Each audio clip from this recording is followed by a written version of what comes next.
ஆழ்வார் திருவடிகளே சரணம். எம்பெருமானார் திருவடிகளே சரணம். ஜீயர் திருவடிகளே சரணம். ஸ்ரீ தொண்டரடிப்பொடி ஆழ்வார் திருவடிகளே சரணம். சுவாமி பெரியபாச்சான் பிள்ளை திருவடிகளே शरणम। आश्रम संख्या 44।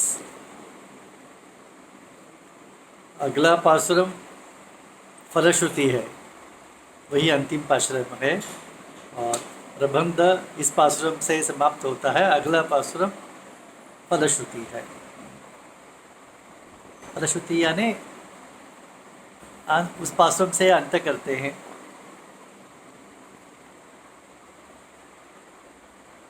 इसके पूर्व पासुरम में पेंडुलाम षडेनानुम 38वां पासुरम के पश्चात भागवतों के वैभव का वर्णन किया गया था। तो वो वर्णन सब सत्य है ऐसा अनुभव होता है। कैसे कैसे कि ब्रह्मादिक लोगों को जो प्राप्त करना दुर्लभ है, वह प्राप्ति एक हाथी ने कर दिया। हाथी के लिए सुलभ हो गया। तो फिर भागवतों की महिमा, हमने कहा ना, नीच जन्म हो या वृत्ति नीच हो, परंतु उपाय भगवान को मानने से वही श्रेष्ठ है, ऐसा ही आழ்वार ने कहा ना। तो वो सच है। देखिए, ब्रह्मादिक पा नहीं सके और उस भगवान को एक हाथी ने पा लिया। तो इस मुख से वे आழ்वार स्वयं अपने लाभ को भी कहकर इस प्रबंध का अंत करते हैं।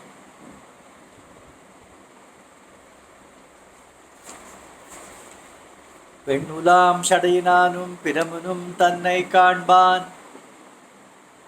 பெண்ணுலாம் ஷடையினானும் பிரமனும் உன்னை காண்பான்। எண்ணிலா ஊழி ஊழி தவம் செய்தார் வெல்கி நிற்பர்। விண்ணுளார் வியப்ப வந்து ஆனை கன்றவுளை இந்த கண்ணரா நயனோ களைகணா கருதுமாरे। कहते हैं पेंडुलाम षडयनानम। शंकर जी कैसे हैं? जटा भार धारण किए हुए। उस जटा में क्या है? क्या जकड़ के रखा है? गंगा।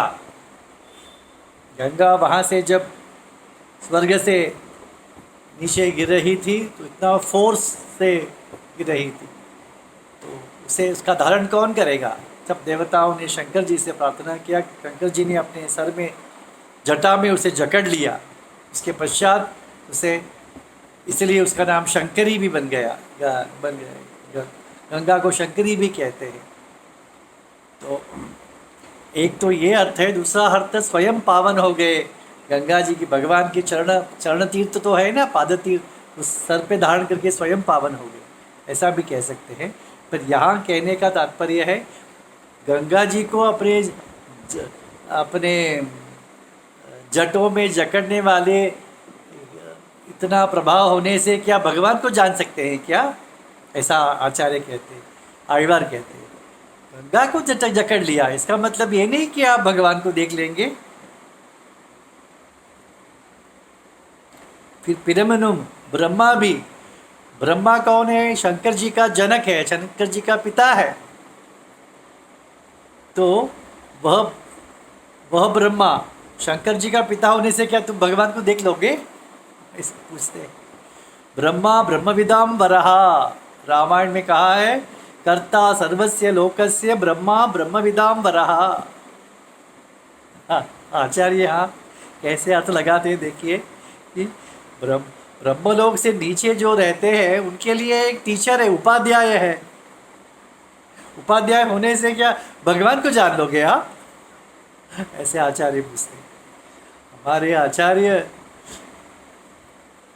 भगवान और भागवत, इनको छोड़कर अन्य किसी को, क्योंकि भागवत में नम्रता होता है, भगवान को ही उपाय माना होता है, इसलिए भागवत में आचार्यों को प्रीति है। भगवान में तो है ही। तो शंकर जी से कहा कि शंकर जी के बारे में कहा कि गंगा जी को चक्कर लेने से या भगवान को देख लोगे। ब्रह्मा जी से कहा यहाँ के लोगों को कुछ समझा रहे हो तो इसका मतलब तुम भगवान को देख लोगे। हाँ, तो भगवान ब्रह्मा जी से जो सृष्टि किए गए हैं ये जीव वगैरह जो भी है, उनका पाप पुण्य का आप माप देख कर सकते हैं। माप पाप पुण्य कितना है इस उसको नाप सकते हैं। कि उसे नापने से क्या भगवान जो अपरिच्छिन्न है उसको नाप लोगे? सिर्फ आप नहीं मैं पाऊँगी। एक आழ்वार कहते हैं भगवान के नाभि में जो कमल है उसमें बैठा हुआ है ब्रह्मा, परंतु भगवान को नहीं जानता है, ऐसा कहते हैं। उन्हें कांडबार, अरे आप लोग क्या देखो उनको देखोगे? यतो वाचो निवर्तन्ते अप्राप्य मनसा सह। भगवान के एक गुण अनंत कल्याण गुण है, उसमें से एक गुण है आनंद। उसको नापने के लिए वेद पुरुष ने प्रारंभ किया और कर नहीं सका और मन और वाणी सहित लौट गया। ऐसे भगवान के गुणों का अवधि को जो देख सकते हैं कोई वेद पुरुष ही नहीं देख पाया। नित्य सूरी नित्य अनुभव करते तब भी वे भगवान के गुणों के वैभव के अंत को नहीं देख सकते। ऐसे क्या आप लोग ब्रह्मा शिव जी सब देख सकते हैं? ऐसा पूछते हैं। निरवध्य पर प्राप्ते, विष्णु पुराण में कहा है जो दोष रहित है और पर प्राप्ते, प्राप्त करने में दुर्लभ है, कठिन है। ऐसे आप लोग कैसे प्राप्त कर सकते हैं? इतना ही नहीं, दूसरे उसे जान नहीं सकते, इतना ही वह स्वयं अपने को नहीं जानता है। ये एक विचित्र एक आழ்वार कहते हैं, क्योंकि देखिए अवधि होगा तो ही तो जान सकते हैं। सर्वज्ञ होने से क्या, जिसे अवधि नहीं है वो अवधि कैसे जान लेगा? वो सर्वज्ञ है भगवान, पर तो अपने वैभव का अवधि नहीं है, तो इसलिए वो स्वयं नहीं जान सकते हैं। भगवान गीता में कहते हैं ना, मेरे विभूति का अंत नहीं है, अनंत है। अनंत का अंत कैसे? कि सर्वज्ञ भी नहीं जान सकता है ना। ब्रह्मा शंकर आदि इन लोगों को छोड़ो, भगवान स्वयं भी अपने प्रभाव के अंत को नहीं जान सकते। अरे पहला देखने के बाद ही तो उससे कुछ लाभ पा सकते हैं। आप लोग तो देख भी नहीं सकोगे, क्योंकि वो जब अपने कृपा से दिखाता है अपने को, तभी देख सकते हैं मनुष्य क्या देव भी अपने प्रयत्न से कोई उसे नहीं देख सकता। कौन देख सकता है? ऐसा आழ்वार कहते हैं। स्व सामर्थ्य से क्या उसे देख सकते हैं? बिल्कुल नहीं। न चक्षुषा पश्यति कश्चैनम, तैत्रीय उपनिषद में कहा है उसे आंखों से नहीं देख सकते, आँख नहीं देख सकते। न मांस चक्षुष अभिवीक्षते तम, ऋग्वेद कहता है इस मांस चक्षु से उसे नहीं देख सकते हैं। न मांस चक्षुषा द्रष्टुम ब्रह्मभूतः स शक्यते, पुनः वही कहा गया विष्णु धर्म में क्या इस मांस प्राकृत आँखों से उसे नहीं देख सकते। सभी शास्त्रों का यही कहना है कि उसे हमारे प्रयत्न से नहीं देख सकते। दिव्य चक्षुष कौन देगा? गुरु देंगे या भगवान देंगे? उनकी कृपा से ही हम उसे देख सकते हैं। हिंडिला ऊड़ी ऊड़ी तवम शेदार बैठी पर, ये ब्रह्मा शंकर जी बहुत युगों से तप कर रहे हैं, परंतु उनके तप का फल नहीं मिल रहा है। तो आचार्य कहते हैं अरे हम किसके लिए तप कर रहे हैं? तो आता ही नहीं है। ऐसा शर्म लज्जित हो गए हैं वे। वो तो नहीं आ रहा है, हम तो तप कर रहे हैं, ऐसा लज्जित हो गए। दूसरे लोग इन देवताओं के प्रति तप, इनके लिए तप करेंगे तो उनके लिए वो उनको दर्शन देते हैं, तो वे स्वयं भगवान के लिए तप करते हैं, परंतु भगवान नहीं दिखाई देते। युग कोटि सहस्राणि, महाभारत में कहा गया है कोटि करोड़ों युग ब्रह्मा जी ने तप किया। किसके लिए? पुनः ब्रह्म पद प्राप्त करने के लिए। ब्रह्मा का पदवी जो पद है, पोस्ट है, उसे प्राप्त करने के लिए करोड़ों युग भगवान के ध्यान में तप कर रहे थे। ऐसे लज्जित हो गए, तप करके तो नहीं आएंगे। तो आचार्य कहते हैं, पेरीवाचान बिड़ले, आप कुछ भी कहिए, न भूतो न भविष्यति। तो आचार्य कहते हैं, एक ग्राह एक मगरमच्छी के मुंह में गिर पड़ते तो भी भगवान आ जाते। उसको छोड़कर हम क्या कर बैठे, तब कर बैठे, तब के लिए वो आने वाला है। एक मगरमच्छी के पैर मुंह में जकड़ ला जाते तो ठीक होता था, ऐसा क्या, ऐसे लज्जित हो गए। ऐसा कोई व्याख्यान करेगा? विचार कीजिए। परमापद्यमापन्नो मनसा चिंतयेत् हरिः। विष्णु धर्म में कहा है, परम आपत्ति, बड़ा संकट आ गया था हाथी में, तब भगवान हरि को उसने चिंतन किया, उसका चिंतन किया। ऐसे अपने संकट को आगे करके भगवान करेंगे तो भगवान आएंगे। उसके बदले में हम तपस में जुट गए तो क्या भगवान आएगा? ऐसे लज्जित हो गए हैं, ऐसा कहते हैं। अच्छा, विंडुलार बियपबंध, नित्य सूरी भी आश्चर्यचकित रह गए। अरे ब्रह्मा जी यहाँ तप कर रहे हैं, वो नहीं आता है, हम यहाँ वैकुंठ में हैं, हमको भी छोड़ दिया, हमें भी अनादर कर दिया। ब्रह्मा जी इन लोगों को भी देखा नहीं, और एक तालाब में एक हाथी के लिए यहाँ वहाँ से भाग पड़े। क्या इनकी सुलभता है, क्या इनकी सुशील है, कितने उनकी कृपा है, क्या सौलभ्यता है। ऐसे वे आश्चर्यचकित रह गए। ऐसे नित्यसूरी सब आश्चर्यचकित खड़े रहते समय वंद आकर, हाथी के पास आकर, हाथी के पास जाकर क्यों नहीं कहा, ऐसा आचार्य कहते हैं। आकर क्यों कहा आयुर्वेद ने?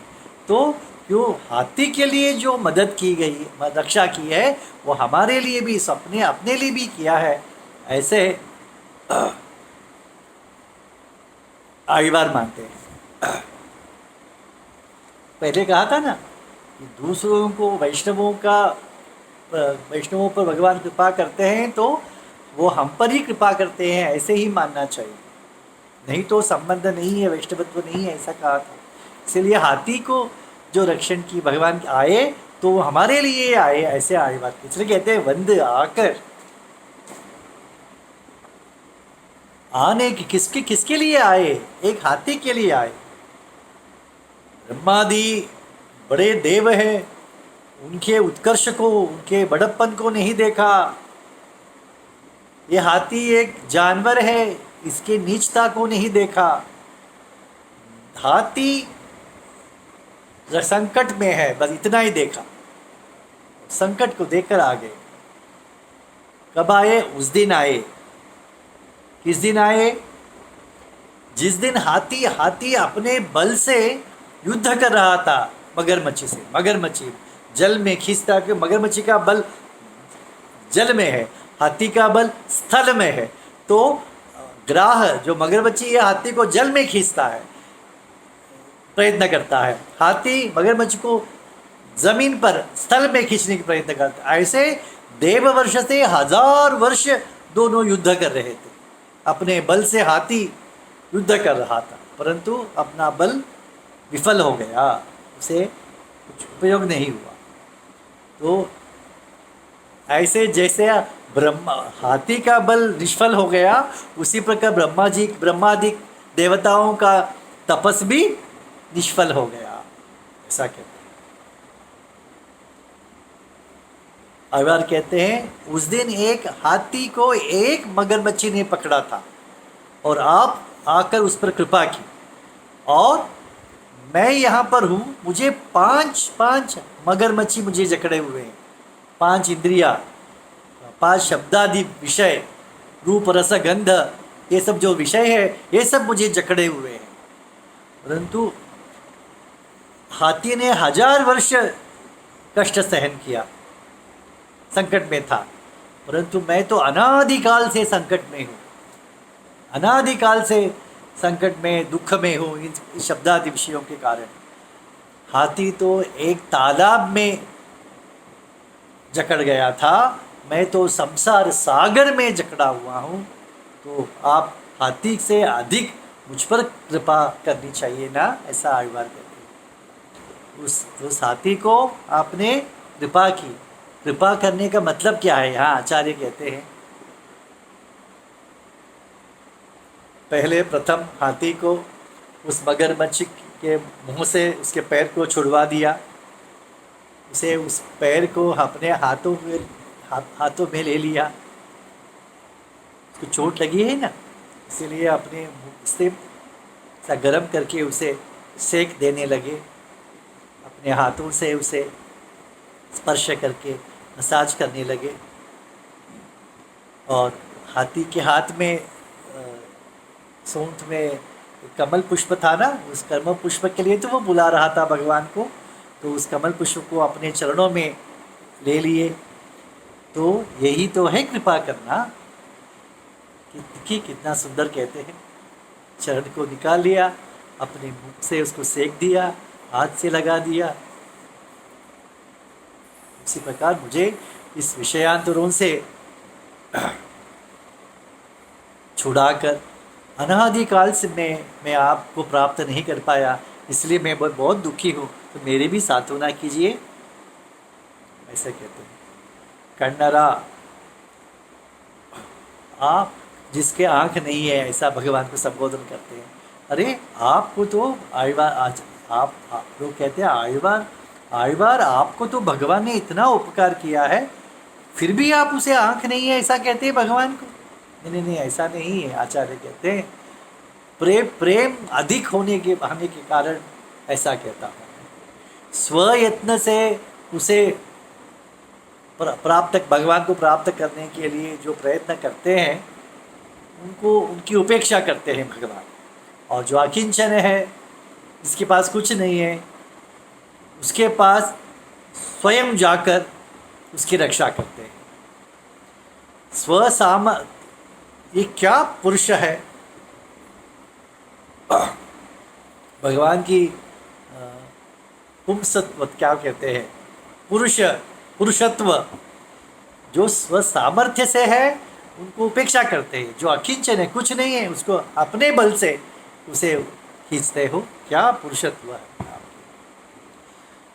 तो ये संसार के लोग अपने सामर्थ्य को छोड़कर, हमारे पास कुछ गति नहीं है, अकिंचन हो, ऐसे भगवान के पास दोनों हाथ, खाली हाथ बताने से वो अपने को स्वीकार कर लेगा। अरे ये नहीं करते हैं, इसलिए भगवान को प्राप्त नहीं कर पाते हैं। ऐसे लोगों के लिए दुख व्यक्त करते हैं आழ்वार। नैनो कड़गणा कर दूँ मारे। अरे आपको आँख नहीं है क्यों कहा? जो सामर्थ्य तब स्व प्रयत्न करता है, उसे उपेक्षा करते हो। किसी पास कुछ नहीं, उसके पास उसका उद्धार करते हो। क्या आपको आँख है या नहीं? ऐसा ही करता है। दूसरा, आप तो आश्रित के पक्षपाती है, और आपको क्या कहते हैं लोग? सर्वभूतानां देवानां दानवानां च सामान्यम अधिदैवतम। जितने सूत्रों में कहते सबके, दानव हो या देव हो, सबके लिए समान है भगवान। समोहम सर्वभूतेषु, भगवान भी, कृष्ण भी कहते हैं। तो क्या सच है? झूठ बोलते हैं। मगरमच्छ को मारा, हाथी की रक्षा की, आप पक्षपात नहीं की। क्यों? अपने आपके लिए कोई शत्रु नहीं, मित्र नहीं है। आपके भक्त के जो शत्रु है वो आपके शत्रु है, आपके भक्त के जो मित्र है वो आपके मित्र है। इसीलिए समोहम भी है आप, क्योंकि आपके लिए कोई शत्रु मित्र नहीं, इसलिए समोह है। परंतु पक्षपाती है आप। क्यों? आपके भक्त के मित्र आपके मित्र है, भक्त के शत्रु आपके शत्रु।